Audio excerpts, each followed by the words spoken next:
Iran के खिलाफ जंग जीत चुके लेकिन जल्दी वापस नहीं जाना चाहते। काम मुकम्मल होने तक जंग जारी रखेंगे। 11 दिन में अमरीकी फौज ने ईरान को तकरीबन तबाह कर दिया। डोनाल्ड ट्रंप का केंटकी में खिताब, कहते हैं ऑपरेशन एपिक फ्यूरी के पहले घंटे में जंग जीत गए थे। अमरीकी फौज ने ईरानी बहरिया के 58 जहाज तबाह कर दिए। ईरान की 31 बारूदी सुरंगें भी नाकारा बनाई। ईरान की एटमी सलाहियत को सफाए हस्ती से मिटा दिया। ईरान की एयरफोर्स मुकम्मल ख़त्म कर दी। बहरिया को समुंदर में डबो दिया। ईरान के पास अब कोई रडार नहीं है। तेल की कीमतें कम करने के लिए अमरीकी स्ट्रेटजिक तेल ज़खायर से फ़ायदा उठाएंगे।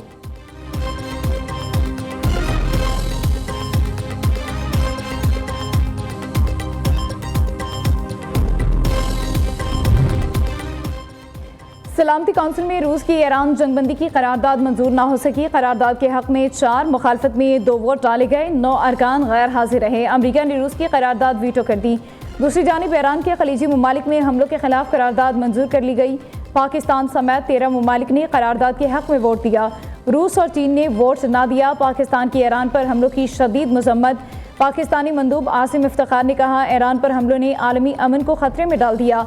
पाकिस्तान ब्रदर इस्लामी मुल्क ईरान की सलामती और खुद मुख्तारी की हिमायत करता है। उम्मीद है खलीजी ममालिक में हमले भी फौरी बंद होंगे।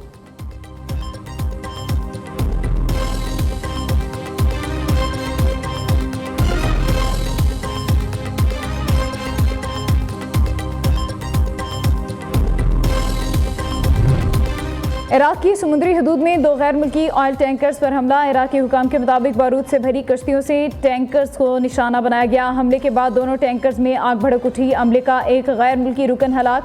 दोनों जहाज़ पर सवार 24 अफराद पर मुश्तमिल हमले को बाहिफाजत निकाल लिया गया। ओमान की सलाला पोर्ट पर हमले से तेल के ज़ख़ीरे में आग लग गई। आग बुझाने की कोशिश जारी।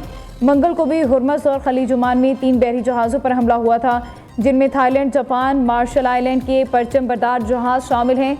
सऊदी हुकाम का कहना है कि प्रिंस सुल्तान एयरबेस पर दागे 3 बैलिस्टिक मिसाइल तबाह कर दिए।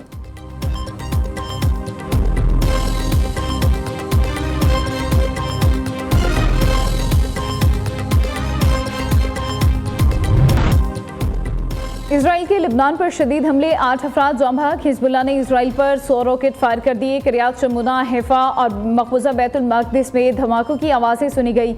इसराइली फ़िज़ाई दिफ़ाई निज़ाम ने कई रॉकेट फ़िज़ा में ही तबाह कर दिए। शुमाली और वस्ती इसराइल में बार बार सायरन बजते रहे। शुमाली इसराइल में एक इमारत को नुकसान पहुँचा। इसराइली सीनियर दिफ़ाई एहलकार का कहना है हिजबुल्लाह और ईरान ने शुमाली इसराइल पर मुश्तरका मिसाइल हमला किया। जंग के आगाज़ के बाद ये पहला मरबूत हमला था।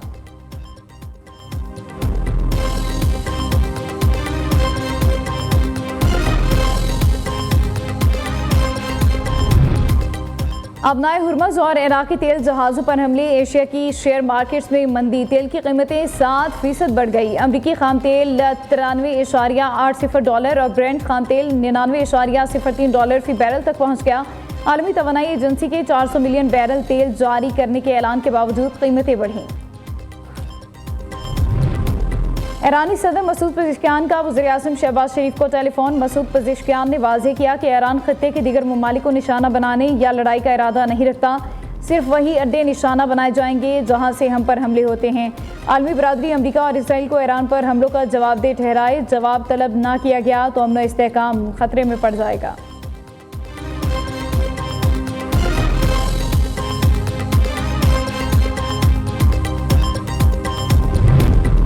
मुल्क में एलपीजी की किल्लत की अफवाहें दम तोड़ गई। पोर्ट कासिम कराची पर एलपीजी के 4 जहाज पहुंच गए। हुकूमत का महंगी एलपीजी फरोख्त करने वालों के खिलाफ क्रैकडाउन का ऐलान।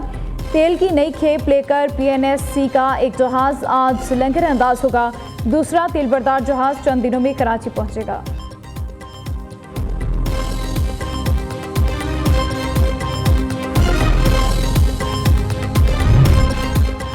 लाहौर में तेज़ हवाओं के साथ मूसलाधार बारिश और यालाबारी। काले बादलों ने लाहौर को अपनी लपेट में ले लिया। मुख्तलिफ इलाकों में कहीं तेज़ तो कहीं हल्की बारिश। ठंडी हवाएं चलने से बढ़ती गर्मी को ब्रेक लग गई। सर्दी का एहसास होने लगा। फैसलाबाद में भी यालाबारी। सरगोदा, सांगला हिल, फालिया, पिंडांदर खान में भी गरज चमक के साथ बारिश। बादल बरसने से नशेबी इलाके ज़ेरे आब आ गए।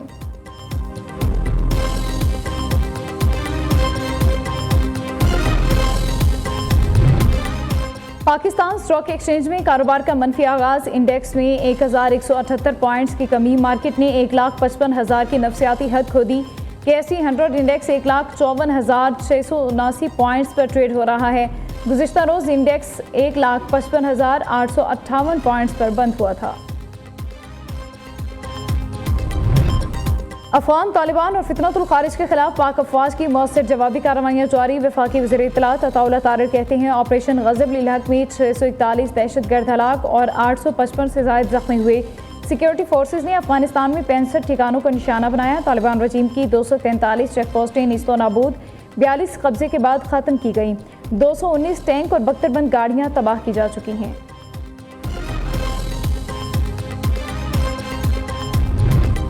ठट्ठा मकली में रेत से भरा तेज रफ्तार ट्रक खाना बदोश के झोंपड़ी में उलट गया। हादसे में एक ही खानदान के 4 अफराद जाँ बहक, एक बच्ची जख्मी। जाँ बहक होने वालों में एक खातून, एक मर्द और 2 बच्चे शामिल।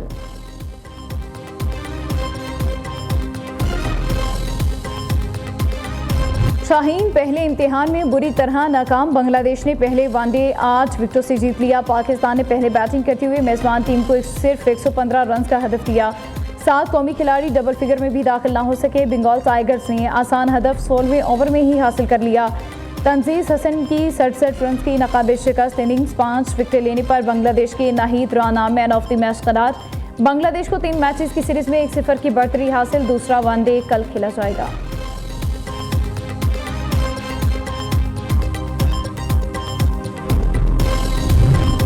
सुपर लीग का सुपर मेला सजने को तैयार। नेशनल स्टेडियम कराची में PSL सीजन 11 की ट्रॉफी की रौनमाई। मेगा इवेंट के 11वें सीजन में 8 टीमें जलवागर होंगी। 6 मैदानों में 26 मार्च से 3 मई तक क्रिकेट स्टार्स की कहकशां चमकेगी।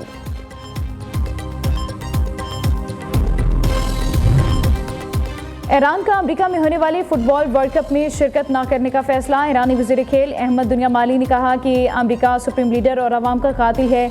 ऐसे हालात में वर्ल्ड कप में शिरकत का कोई जवाब नहीं बनता।